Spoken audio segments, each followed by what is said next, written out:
एकचोटि जित्दैन तर 2 गोल चाहिँ हाने है मैले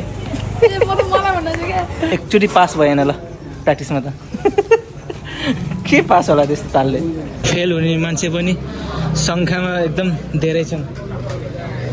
हेलो दर्शक नमस्ते सबैजनालाई, नयाँ दिन नयाँ सुरुवात। आज के हो थाहा छ, मेरो एगेन रिट्रायल बाइक लाइसेन्सको लागि। सो वहाँ गएर 11 बजी पुग्नुपर्छ। 11 बजी गएपछि त्यहाँ हल्का 30 मिनट 1 आवरको टेस्ट लिनुपर्छ अनि त्यसपछि सुरु हुन्छ। प्र्याक्टिस त गर्न परिहाल्यो होइन। प्र्याक्टिस गर्नको लागि फेरि आधा घन्टाको 550 लाग्दो रहेछ त्यहाँ होइन। सो हल्का प्र्याक्टिस पनि गर्न पर्यो। सो छिटो गएपछि छिटो नाम निक्लिन्छ कि अनि टाइममा निक्लिनु पाइन्छ कि भन्ने होप हो के अरे। अब हेरौँ, फ्रेस हुन्छु, खानासाना खाएर ढिला नगरी जानुपर्छ, नत्र फेरि मेरो नाम फेरि लास्टमा आयो भने कति बजीसम्म बस्नु पर्ने हो त्यो मलाई पनि थाहा छैन न, हजुरलाई थाहा छ। ओके, सो ढिला नगरी म चाहिँ रेडी भएर जुत्ता लगाउनु पर्छ। जुत्ता मलाई इन्ट्री दिँदैन, सो गरिदिँदा छ त्यही पनि के लगाउनु पऱ्यो। प्यान्ट कटुको छैन, मैले कहाँ राखेँ, कसलाई जान्छु भनेको गरिदिन्छ। ओके, अब सिधा महालक्ष्मी सेन्टरमा भेटिन्छ। अब रेडी त भयो, 11:30 भइसक्यो। अटो त कुर्नु पऱ्यो, स्कुटी छैन। भाउजूले लिएर गएको छ, रामपुर लिएर गएको छ। एउटा छैन फेरि अटो, फेरि यहाँ एउटा।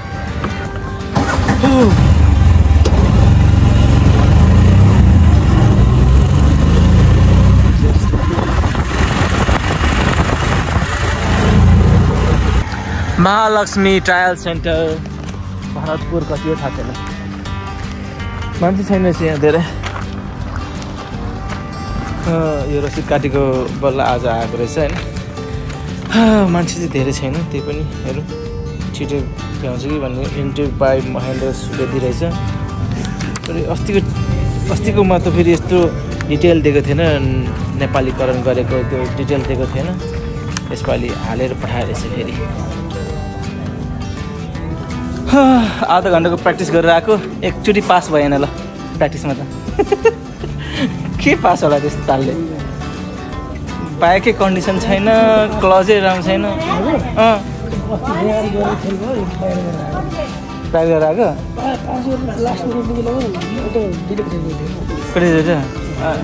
त्यो सिग्नलको अनि क्लज के अरे स्टार्टै बन्द भइदिएर आज होलाकै हो नहोला। अझै टन्नै मान्छे स्याहार रिट्रायल दिनेहरू, बाइक स्कुटी सबै। ए फेल हुने मान्छे पनि सङ्ख्यामा एकदम धेरै छन्। सानोतिनो सङ्ख्या पनि होइन यति फेल हुने मान्छेहरू होइन। पास हुने मान्छे कति होला त, जम्मा 5%, 1-2 जना होला पास हुने मान्छे, 10 जना। आज पनि हेरौँ कतिजना चाहिँ पास हुन्छ रहेछ है त, कतिको लक छ। यो हो क्याम्पस गेट भरतपुर ओह्रालो। 11 बजे म महालक्ष्मी सेन्टर गएको अनि 3:30 बजे म त्यहाँ निक्लेको। भनेपछि कति घन्टा मलाई त्यहाँ राखेँ त, घाममा पनि आज घामले पोलेर है पसिना गरी फिल भएको छ। अब नुहाएसम्म हल्का हुँदैन कटिँदैन। ओ पास त भयो है, पास भयो। त्यो पनि 3 मिहिनेत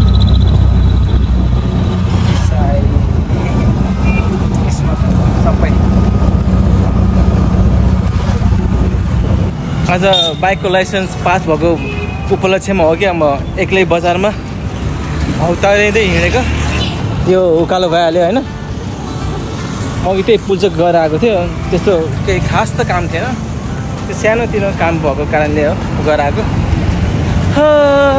भोक लाग्यो जस्तो फिल भयो हो मलाई त, के खाने। दिनभरि त्यहाँ घाममा उठाइहाल्यो त्यो महालक्ष्मी सेन्टरले ट्रायल दिने ठाउँमा। भात पनि के खानु र म त धोका खाँदा खाँदा अगाइसकेँ भन्ने टिकटकमा भाइरल भएको छ अहिले। म पनि बनाउँछु। यो हाम्रो बालकुमारी कलेज। म कात्तिको कुकुर जसरी हिँड्दै डुल्दै गरिरहेको छु। यस्ता म पढेको कलेज हो BBA भने चाहिँ यता भवन अलिकति छुट्टा रहेछ होइन। हाम्रो क्लास चाहिँ त्यहाँ बिचबाट जानु पर्थ्यो, त्यहाँबाट भित्रपट्टि थियो बालकुमारी कलेज। इङ्ग्लिस मिडियममा पढेको अरे के पढेँ। यहाँ मिलन गेम खेल्न आएको छ भने थियो। यता कता हो PC गेम जोन भन्ने कहाँ रहेछ त्यो यहाँ एरियामा भनेको कि भेटेन मैले एउटा पनि कता पनि। बबिताको पसलको छेउमा छ भन्छ न यता न उता। अनि यहाँ 3 त छोडेर भन्छ कता छ तपाईँ यहाँ PC जोन गेम। म भट्किसकेँ। यहाँ रहेछ नि त। त्यहाँबाट 1 2 3 छ। यहाँबाट माथि जानुपर्ने रहेछ। पानपुरी यहीँ रहेछ नि त ल। अँधेर के देख्दैन। हाई गाइस के छ? हजुर मलाई आइसक्रिम खानु हैन के एक्लै आइसक्रिम खानु भयो। खै कता छ? ब्लगमा हेरेको थिएँ हजुरको। कहिले देख्यो मलाई? आइसक्रिम हजुरले सँग जारे। ए यस्तो गेम खेल्न कन चाहिँ के नै होला भनेको थियो।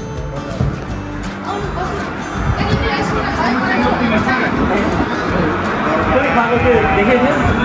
कोले खाएको थियो? मैले खाएको थिएँ। यस्तो गेम खेल्ने ठाउँ रहेछ यहाँ। पुरै खाली रहेछ।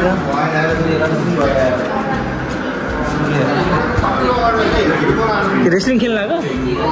कार रेस खेलौँ न यार। ए रेस्लिङ खेलेको 2 जना चाहिँ बाडिस्टा र जन सिना के।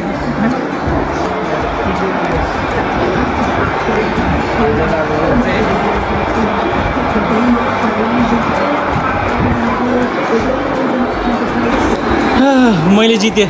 रोन लिएर गएछु। के यसको नाम के अरे? मैले जितेको अब एक्सन खेल्नु न त खेलौँ न त। यसो छैन कि कार रेसहरू? कार बाइक छ खै हेरौँ न त्यो रेसिङ भयो कि गेम खेलेको अरे प्ले स्टेसनले। एक्चुअली जितेन तर 2 गोल चाहिँ हाने है मैले 2 गोल चाहिँ हाने मैले। यो लीला चोक जाने बाटो नाइटको भ्यू। मिनी सो स्टिल रहेछ होइन। पसल बन्द गरेछ नि यिनीहरूले। कति बेला बन्द गर्छ होला कि यिनीहरू।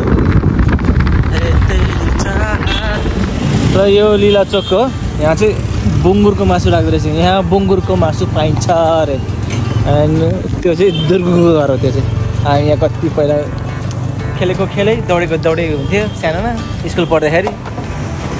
दुर्गु घर त कति बस्यो। यसलाई भन्छ लीला चोक। बुङ्गुरको मासु मिरा लिन आएको छुन त केही नै हुँदैन नखाए पनि। मन पर्दैन। सबले खान्छन् तर मैले अहिलेसम्म टेस्ट पनि गरेको छैन।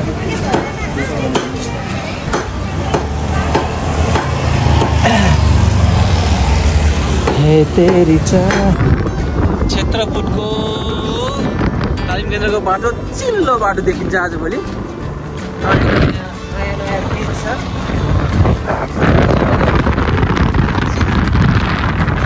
विक्रम पाण्डेको को यो